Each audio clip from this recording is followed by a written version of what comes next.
것에 잘 민감할 수 있는 게 깨어 있는 것이고, 그래야 삼갈 줄 알거든요. 그래야 내가 함부로 성령보다 먼저 앞서 나가면서 뭔가 하려고 하지 않고, 성령보다 저 뒤쳐져 가지고 뒤로 물러서 있지 않고, 성령을 한 반 걸음쯤 뒤에서 잘 따라가며 삼가는, 주의하고 조심하고 절제하나 그 다음엔 내가 할 수 있는 최선을 다하는 그 사역을 감당할 수 있다는 거지요. 그래서 바울 사도는 31절에서 이렇게 말해요. 그러므로 여러분이 일 깨어서, 잘 깨어서, 삼가기 위해서는 깨어 있어야 하기 때문에 깨어서 내가 3년이나 밤낮 쉬지 않고 정말 너희들을 사랑하는 그 사랑의 눈물로 한 사람 한 사람을 훈계하던 것을 기억하라. 무엇으로 훈계했어요? 하나님의 말씀으로 훈계했잖아요. 하나님의 말씀을 가르치면서 그것을 잘 기억하라 라고 하는 거예요. 결국 잘 깨어서 하나님의 말씀을 기억하고 있다는 것은 무엇을 위해서 그러는 거예요? 식별하기 위해서 그러는 거예요. 지금 여기에서 하나님의 기대가 무엇인가? 하나님의 염려가 무엇인가? 하나님의 아픔이 무엇인가? 우리가 애쓰고 노력하기 원하시는 그 지점이 무엇인가를 잘 식별하기 위해서 깨어 있어야 되는 거고, 그 깨어 있으면서 하나님과 잘 민감하게 소통하기 위한 그 아주 중요한 통로가 말씀이기 때문에 그래요.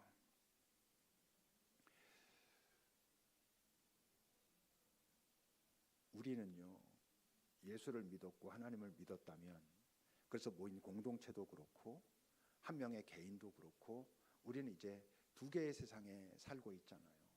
우리 안에도 그렇고 이 공동체 안에도 두 세상이 공존한다고요.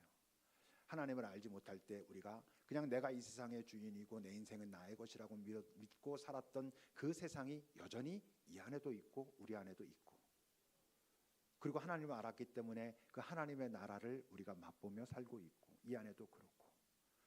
여러분, 두 세상이 공존한다는 뜻은 거기엔 긴장과 갈등이 있다는 거고, 끊임없이 우리는 정체성의 위협에 놓여 있다는 거예요.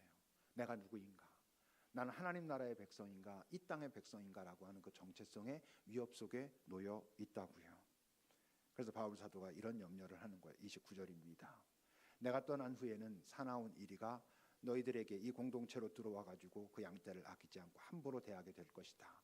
저는 외적인 위협이 있을 거라는 거고, 30절은 또 여러분 중에서도 제자들을 끌어 자기를 따르게 하려고 어그러진 말을 하는 사람들이 분명히 생겨날 거다. 내적인 위협도 있을 거라는 거예요. 교회 밖에서 우리에게 다가올 수 있는 위협이란, 또는 나라고 하는 사람이 이 땅에 살 때 끊임없이 접하게 되는 위협은 어떤 거예요? 우선 하나님을 알지 못하는 자들의 유혹이 있을 거 아니겠어요? 이 세상에서 잘 산다라고 정의되어 있는, 이 세상이 말하는 그 성공했다라고 하는 그런 것들이 우리에게 주는 유혹이 끊임없이 있거든요. 하나님을 알고 예수를 알고 하나님의 나라를 알았기 때문에 이제 잘 산다라고 하는 그 정의가 분명히 조금씩 변해가고 있는데, 이 세상에 나가서 그 수많은 접점 가운데 부딪히게 되는 잘 삶의 어떤 모습들, 사람들이 규정하는 잘 산다는 것, 성공한다는 것이 우리를 건드리잖아요. 자꾸 우리가 휘둘릴 수 있는 상황 속에 놓이잖아요. 또 그러지 않고 버티고자 할 때 우리에겐 조롱이 있을 수 있거든요. 그게 잘 사는 거라고? 그래 한번 어떻게 해봐. 우리를 자꾸 흔들어 놓는 그런 위협이 밖에 있어요. 또 그들은 하나님을 알지 못해서 하는 거라면 하나님을 잘못 아는 위협도 있죠. 뭐 많은 그 이단들이 있죠. 근데 어쩌면 요즘은 우리 뭐 이런 교단이나 이런 데서 이단으로 규정한 뭐 신천지든 뭐 심지어 뭐 정명석이든 뭐 통일교든 이런 데 위협을 뭐 우리 급식교회 교인들이 그렇게 막 받고 흔들리고 막 이럴 거라고는 사실 생각하지 않아요. 어쩌면 우리가 흔들릴 수 있는 건 그냥 다 같은 교회인데, 교회니까 그냥 다 십자가 세워져 있고 다 교회인데, 그 각 교회마다 말하고 있는 하나님이 다르거든요. 각 교회마다 하나님께로부터 받는 복의 실체가 다르거든요. 그랬을 때 우리는 혼란스러울 수 있고, 하나님이 과연 이 땅에서 어떻게 일하고 계시는가에 대한 그 이미지들, 그 개념들도 많이 다르거든요. 그럴 때마다 우리는 흔들릴 수 있고, 그 위협이 어쩌면 그냥 이단의 위협보다 더 심각할지도 모른다는 거지요. 내적인 위험도 있죠. 무엇보다 우선 가장 우리가 많이 경계하고 고민하는 게 뭐예요? 하나님이 내 욕망의 도구가 될 수 있거든요. 내가 하나님을 믿었고 이제 하나님이 나를 사랑한다면 내가 구하는 그 기도에 다 응답하셔야 돼 라는 식의, 여러분 그거로부터 자유롭기가 쉽지 않습니다.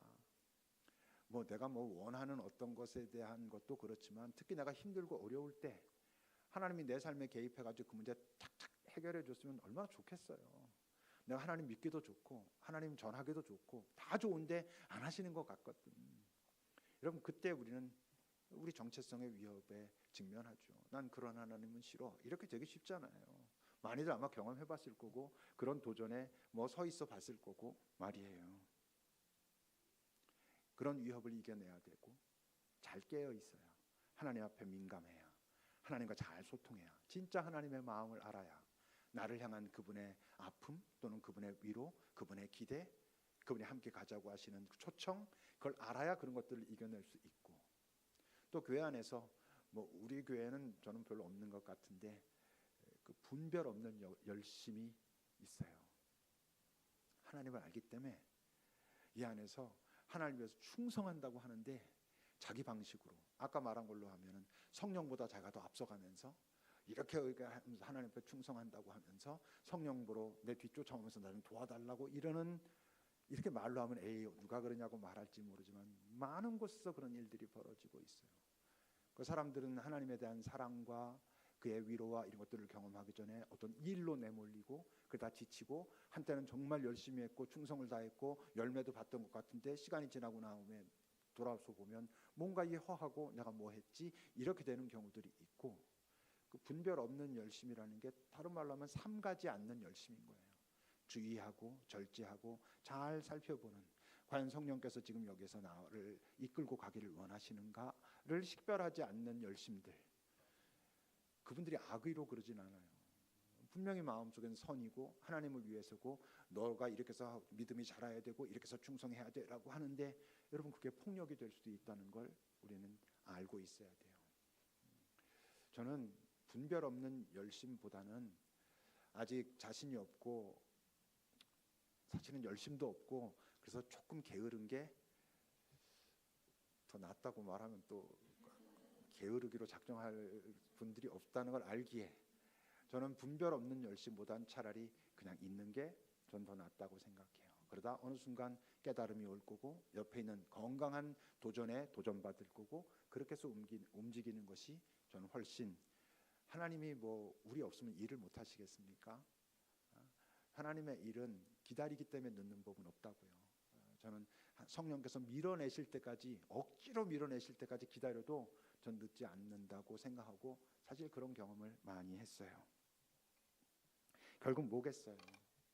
이 땅에서 한 개인의 교회로, 공동체의 교회로 건강하게 바르게 잘 존재하고 나아가려면 당연히 하나님을 바르게 알아야 된다고요.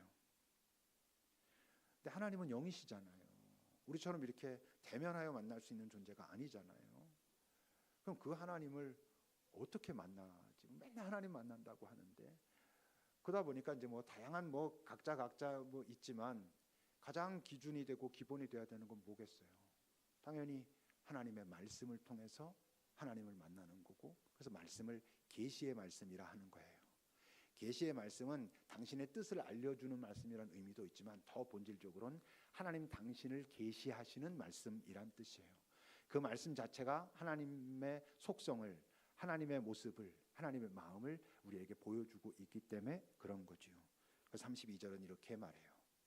내가 여러분을 우리 주님과 그리고 무엇보다 그 은혜의 말씀에 부탁한다. 왜냐하면 그 말씀이 여러분을 능히 든든히 세울 것이기 때문에, 그렇게 해서 거룩하게 하심을 입은 그 모든 자 가운데 기업이 있게 하실 것이기에 내가 말씀을 너희들이 잘 알기를 말씀에 부탁을 한다. 이렇게 표현해요.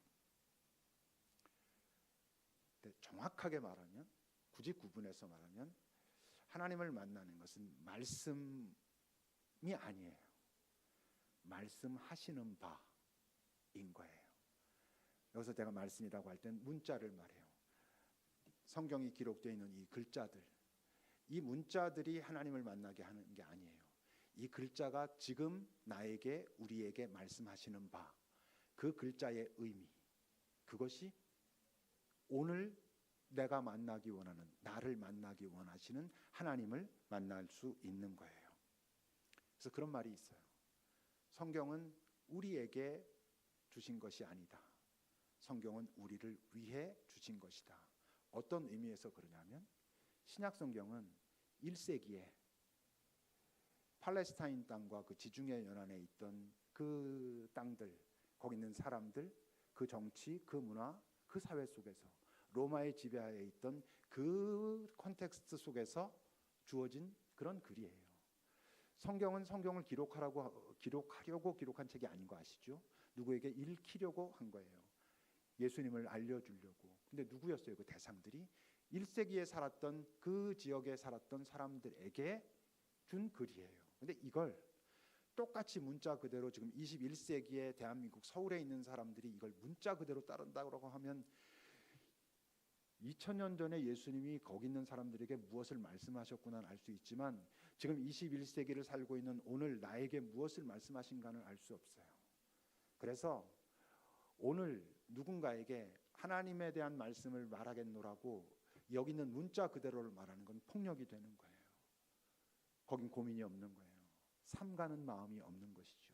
깊이 고민하고 그때 그 말씀이 지금 나에게는, 지금 우리에게는 무엇을 말씀하시나를 고민해야 오늘의 하나님을 만날 수 있어요. 우리 모두 그런 고민을 해야 되고, 그래서 두려움이 필요하고 겸손이 필요해요. 성경은 어떻게 기록됐다고 그랬어요? 성령의 감동으로 기록됐다 했죠. 그러면 지금 2000년이 지난 지금 그 성령의 감동으로 기록된 책을 우리가 이해하려면 어떻게 해야 돼요? 성령의 조명이 있어야 되잖아요.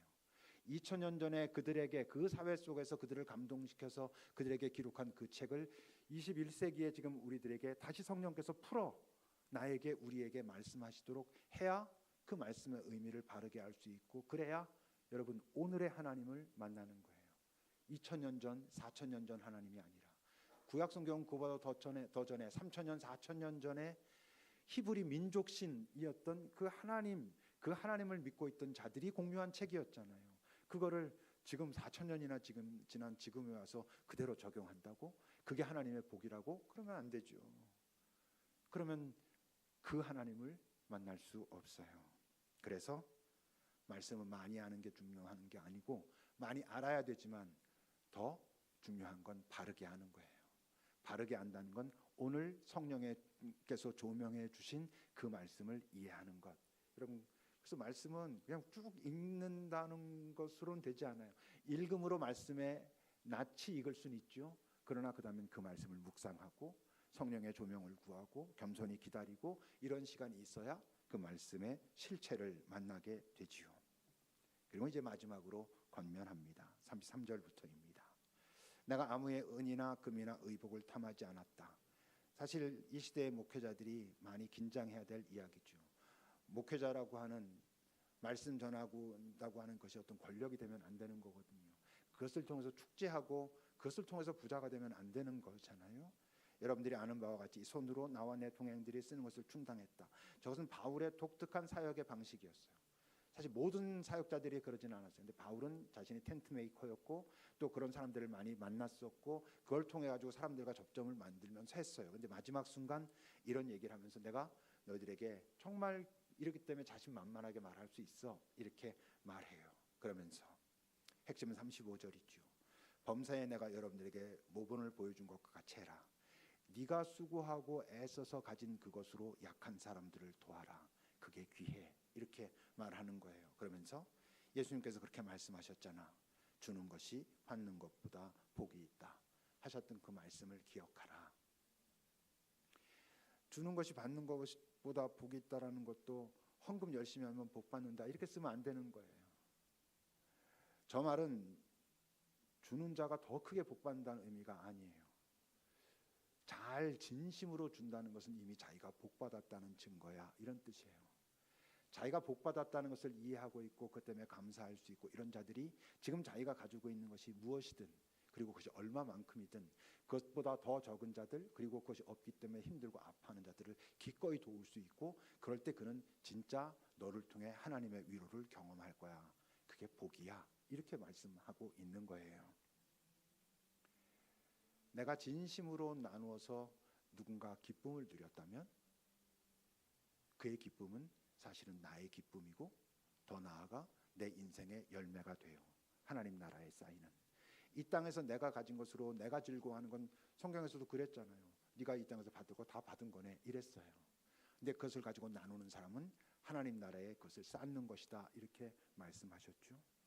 그러니까 여러분, 우선 내가 하나님께서 나를 이렇게 사랑하셨다는 걸 알아야 돼요. 그 이 땅은 내가 수고해서 나름 건강한 방법으로 애쓰려고 노력해서 갖게 된 이것도 결국 제가 하나님과 공유하겠습니다. 하나님과 공유하는 방법이 뭐라고? 내 주변에 있는 힘들고 어려운 사람들과 나누는 것. 그것들은 전부 하나님 나라에 온전히 쌓일 거예요. 오늘 이 내용들이 이제 그야말로 너무 그들을 사랑해서 사랑하기에 염려가 있었잖아요. 그 염려를 가지고 내가 떠난 후에 이런 일들이 막 벌어질 텐데 너희들이 잘 서 있으면 좋겠다라고 한, 적어도 에베소 교인들에겐 마지막으로 남긴 그의 유언 같은 글이에요. 저 장면을 잠깐 생각해 보면 그 다음에 이제 떠나잖아요. 그렇게 다 얘기하고 울며 뭐 입 맞추고 다시 못 본다 이래가지고 슬퍼하며 이랬다 그랬잖아요. 배에 올라타고 배가 떠날 때 사람들이 육지에서 잘 가시라고 막 되게 슬퍼하고 울며 그랬을 거예요. 좀 바울 사도의 성향상 뭐 좀 이렇게 섭섭하고 좀 이러기도 하면서 마지막에 꼭 한마디 했을 것 같아요. 뭐라고? 이제 너희 차례야. 너희가 해야 돼. 너희가 감당해야 돼. 할 수 있어. 이렇게 말해요.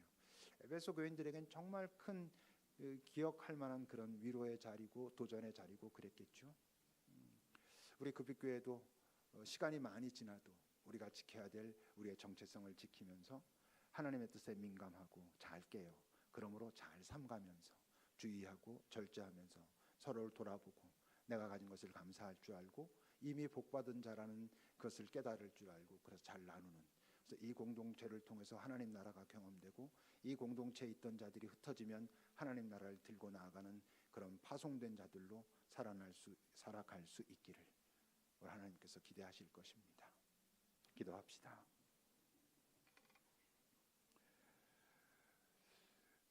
여러분들은 하나님과 어떤 관계에 있습니까? 하나님의 사랑을 알고 계신지요? 하나님의 여러분들을 향한 염려를 아십니까? 사랑하니까. 여러분들은 그래서 사랑하는 자의 염려를 가지고 계신지요? 내 가까운 나의 가족, 소수를 넘어 내가 만나는 많은 이들에게 사랑의 염려로 하는 그 사랑들이 있으신지 한번 잘 살펴보십시오.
잘못 알고 있는 거라는 걸, 하나님의 명예가 이 땅에서 실추되고 땅에 떨어진다면 하나님을 모르는 자들에 의해서가 아니라 하나님을 잘못 알고 있는 자들에 의해서 그런 슬픈 일들은 벌어지고 있다는 것을 우리가 잘 기억하게 하소서. 일평생 하나님이라 부르며 따라다녔는데 나중에 가니 그 하나님이 아닌 그런 억울함을 우리가 겪지 않도록 인도하소서. 그러므로 무엇보다 하나님을 바르게 아는 소망을 가질 수 있기를, 그래서 서로 고민하고 조심하고 주의하고 절제하며 삼가며 하나님을 알아가는 여정에 게을리하지 않을 수 있도록, 그리고 그 하나님을 알았기에 이젠 나 자신을 잘 사랑하고 내 이웃을 잘 사랑하며 오늘 바울 사도께서 그 자신의 동지들에게 남긴 그 유언 같은 말들을 우리도 기억하고 이 공동체도 그것을 살아내는 복된 공동체 되도록 주님 우리를 이끌어 주십시오. 예수님의 이름으로 기도합니다. 아멘. 찬송하시겠습니다.